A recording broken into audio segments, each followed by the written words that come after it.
সিরাজগঞ্জের উল্লাপাড়ায় পানি নিষ্কাশনের খালের মধ্যে রাস্তা নির্মাণ করায় স্থায়ী জলাবদ্ধতা সৃষ্টি হয়েছে প্রায় ৬০০ একর জমিতে। পানি নামার পথ বন্ধ হওয়ায় ৩ ফসলি জমিতে আবাদ করতে পারছেন না কৃষকরা। স্থানীয়দের অভিযোগ, খালের জমি দখল করে রাস্তা নির্মাণ ও কিছু অংশে মুরগির খামার করায় ফসল ফলানো নিয়ে দুশ্চিন্তায় তারা। যদিও পানি নিষ্কাশন প্রয়োজনীয় ব্যবস্থা নেওয়ার আশ্বাস উপজেলা প্রশাসনের। প্রতিনিধি আলামিনের তথ্য ছবিতে বিস্তারিত জানাচ্ছেন রাশেদ আকুন।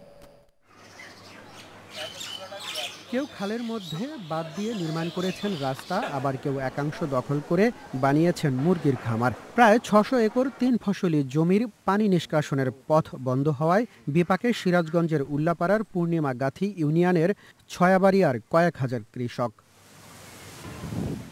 স্থানীয়দের অভিযোগ, পানি নামার খালের মুখ বন্ধ করে দেয় ৩ ফসলি জমিতে আবাদ করতে পারছেন না তারা। এ বিষয়ে ইউপি চেয়ারম্যান ও মেম্বারকে জানালেও নেওয়া হয়নি কোনো পদক্ষেপ। রাস্তা হওয়ার কারণে ৫ থেকে ৬০০ বিঘা জমি মনে করে জলাবদ্ধতা হয়ে আবাদের জন্য সমস্যা দেখা দিতে। অল্প দিনের মধ্যে আমরা চারা কাটবো, কিন্তু পানির জন্য আমরা চাষ দিতে পারতেছি না।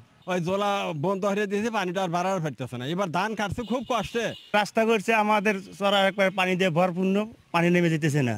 এমন বাস্তবতায় চাষিদের ক্ষতির হাত থেকে রক্ষায় ব্যবস্থা নেওয়ার আশ্বাস উপজেলা প্রশাসনের। পানি নিষ্কাশনের পথ বন্ধ যদি করা হয় তাহলে আমার ওই ফসলি জমিগুলো হয়তো জলাবদ্ধতার কারণে আমাদের সমস্যার সৃষ্টি হবে। কোনোভাবেই এটা টলারেট করব না, যাতে আমাদের উন্নয়নের ফলে, অবকাঠামোগত উন্নয়নের ফলে বা রাস্তাঘাটের উন্নয়নের ফলে জলাবদ্ধতা বা আমাদের যে কৃষি যে বিপ্লব, আমাদের যে কৃষি যে উৎপাদন, এটা ব্যাহত হয়। আগামী ১০ দিনের মধ্যে পানি নিষ্কাশনের ব্যবস্থা না করা গেলে ক্ষতির মুখে পড়তে হবে ৫ গ্রামের কয়েক হাজার কৃষককে।